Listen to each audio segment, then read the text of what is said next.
even days like Mother's Day, we still work so hard, and we're breaking up fights and things like, I mean, I always say, could you please just not fight on Mother's Day? That is just the one day if you could just refrain from fighting, but they don't do that.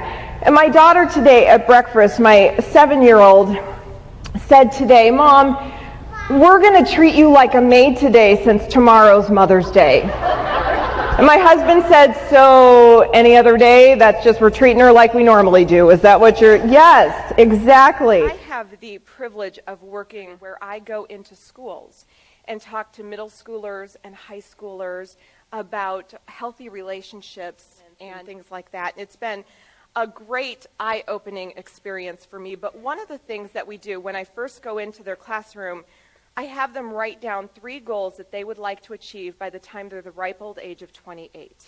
That's really old to middle schoolers and high schoolers. So 3 goals that they want to achieve by the time they're 28. And they write them down, and then we discuss them. And at the end of the day, I revisit those goals. And I say, life is like a hallway. And you are here in this hallway. And that's your future. Those are your goals at the end of the hallway. Now, what happens when we walk down a hallway like this? I mean, we're going to fall. We're going to run into things. We might not even make it to the end of the hallway because we can't see. That's like saying, I want it now. I want fulfillment now. I want to be satisfied now. That's what it's like. And then if we look to the end of our goal, for those middle schoolers and high schoolers, we're focusing on our goals. And when we focus here, we can actually achieve without... Now, will there be obstacles? Of course, but then we can maneuver the obstacles when our focus is here. Well, my question is, how many times have you been deeply wounded and somebody's come up to you and said, I have really damaged you. I am so sorry.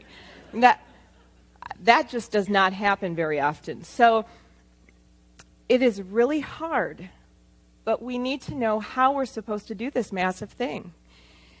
And even little things should, offend us when they really shouldn't. Not too long ago, my husband and I were sitting at the dinner table with our 3 kids, and my daughter, Tessa, who was 5 at the time, just started to tell me how much she loved me by saying things like, I love you, Mommy, more than ice cream. I love you, Mommy, more than my stuffed animal. And then I know that's cute, isn't it? I hear, aw. And then my 8-year-old said, I love you, Mommy, more than my DS. I love you more than my TV. So my 3-year-old boy sees the pattern that's going on here, and he decides that he wants to join in on this love fest because he doesn't want to be left out. And he shouts, Mommy, I love you more than Daddy.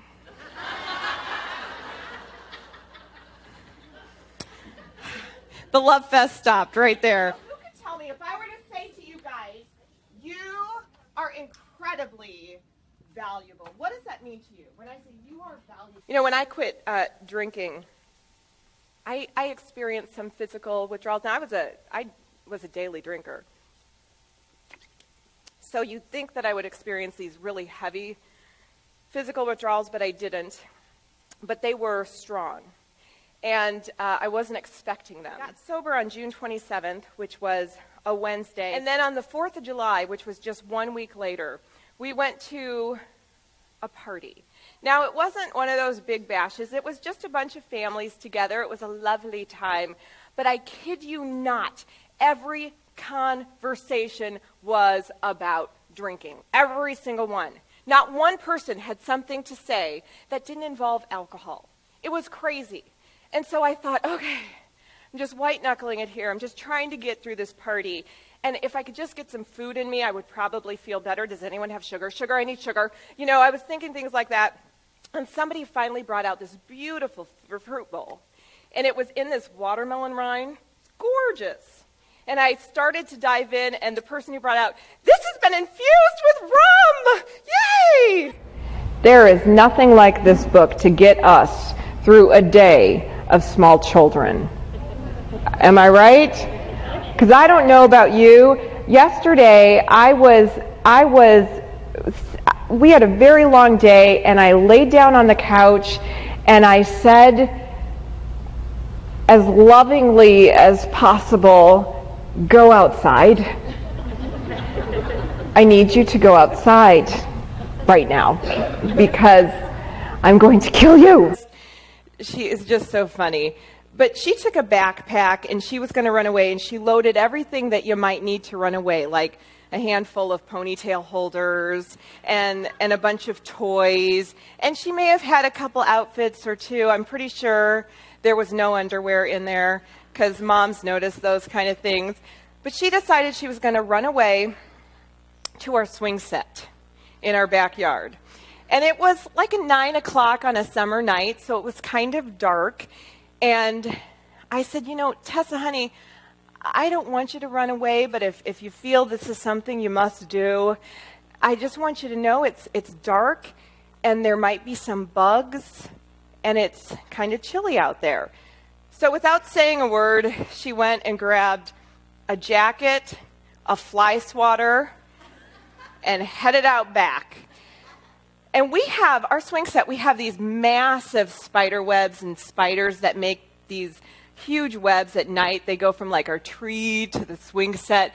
And so I watched her walk all the way around. Here she's backpack, fly swatter, and sweater, walking all the way around the swing set, trying to figure out, what do I do? See a bunch of spider webs. So she came back inside and I said, so what's going on? I thought you were running away. And she said, I decided I'm just going to sleep here for tonight. And then I'm going to move in with Grandma.